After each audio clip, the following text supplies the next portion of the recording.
Hello friends, this is Adam with Movie Guy 365, and today I'm going to review Will Smith and Ang Lee's film, Gemini Man. If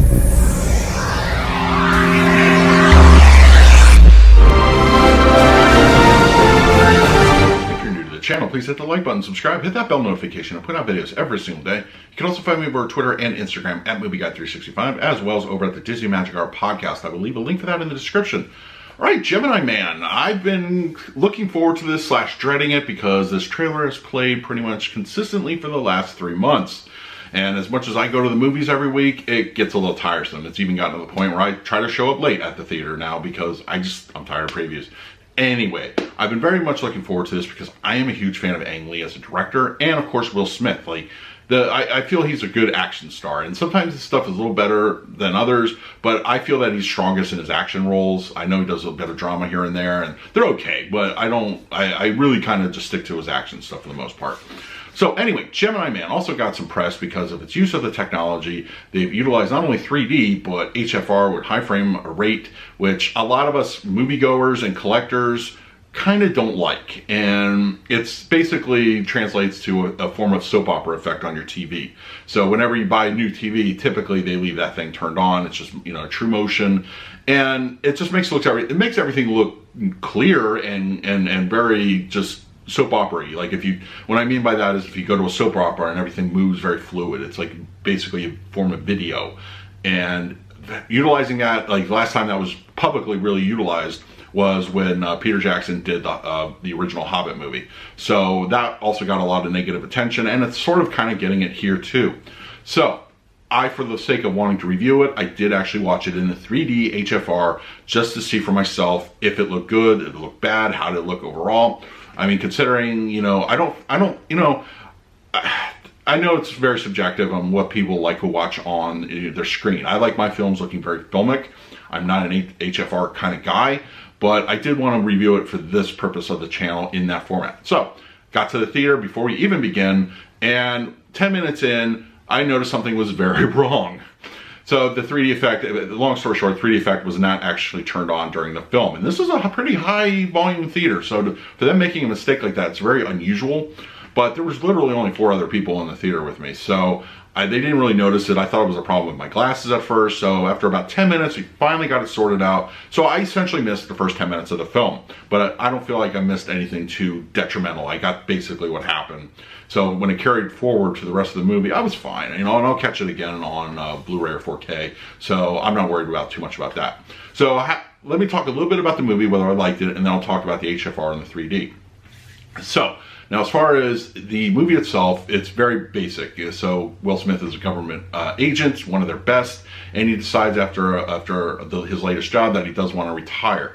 But then he's told some information by a colleague of his that puts him basically on the kill list from his own government, who utilizes something called the Gemini program to take him out. Because he is the best, they want to send the best. Which, as we come to learn, the Gemini program has to do with cloning. I mean, that's not a spoiler because they show that and they talk about it in the preview. So they send younger Will Smith after him, and hilarity ensues, hijinks. So overall, my thoughts on the movie are, without hitting spoiler territory, it's a fun movie. It's actually fine. Will Smith does a really good job, basically, in his roles that he does. And I think the supporting cast also does great. It was nice seeing Benedict Wong in a role again, like a little more action heavy, besides outside of things like Doctor Strange and so forth. But I also I had a good time watching him on the screen there. Now overall, this is nothing that's going to set the world on fire. It's actually kind of a very basic kind of plot. There isn't really any huge moments. It's a good. It reminded me a little bit of, if you ever seen the movie Assassins with Sylvester Stallone and Antonio Banderas. It's a modern Assassins with a twist to it being the clone. So think of it that way, and you are good to go.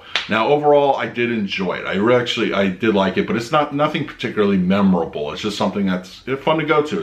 It's a time at the theater. If you watch, it's a cable movie, is what it is. If you flip by it on cable, you're definitely going to stop and watch it. But it's not something you would necessarily go back to frequently. So let me talk about the HFR and the 3D. Now, watching an HFR 3D, I feel for me, to talk about the 3D at first, I don't feel the 3D was particularly strong. Like, it had a few moments, and they're all purely like immersive moments. But there's only a few, like, I really counted maybe 2 or 3 scenes of actual pop out. The rest of it was a little bit immersive, and I felt even that was a little bit weak. It wasn't, this is definitely not demo worthy as far as 3D goes. If you're wanting to impress people with the technology, this isn't what you would show them.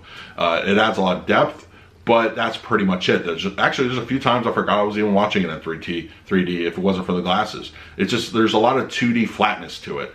And it just wasn't a great particular 3D.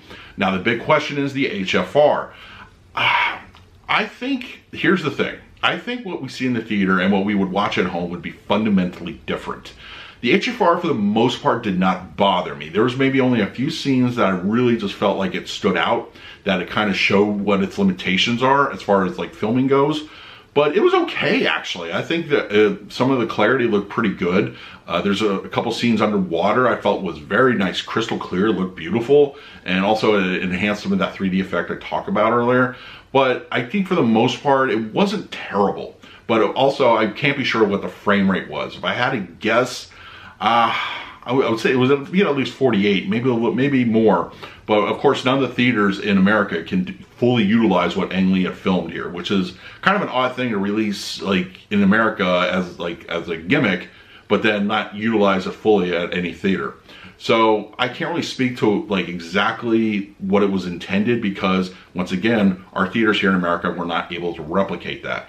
But that being said, what I saw did not necessarily bother me. Now, when I talked about translating home, if I took that same experience at home, I probably would notice it a lot more, because our televisions are calibrated in such a way that when we do get that true motion soap opera effect utilized, it's going to really just it gets overblown. So this is something I'm going to revisit when it gets released on disc, presumably at the same frame rate. Hopefully I'll be able to kind of really give you a better comparison between theatrical and at-home media. But as it stands, it didn't bug me. But the movie's not inherently long, so if that's something that really bothers you, I believe they show it in standard 2D without the HFR effect. But I would kind of just maybe wait on this one. Overall, I'm going to give the film a 6.5. It's not really necessarily knock against it, but I feel that, you know, my average, like, to really want to go back and watch it again would be baseline at a 7. 6.5 is like, okay, once in a great while I would go back and watch this movie. It's not a bad movie. I didn't roll my eyes necessarily. You know, there weren't any cringe-worthy moments that I can really think of. It just wasn't particularly memorable. But, you know, hey, it's a Will Smith film. If that's enough to get you into the theater, power to you. So let me know in the comments below if you had a chance to check out Gemini Man and what were your thoughts. And in the meantime, please like, subscribe, hit that bell notification. I put out videos every single day. So until next time, this is Adam with Movie Guy 365. I will see you at the movies.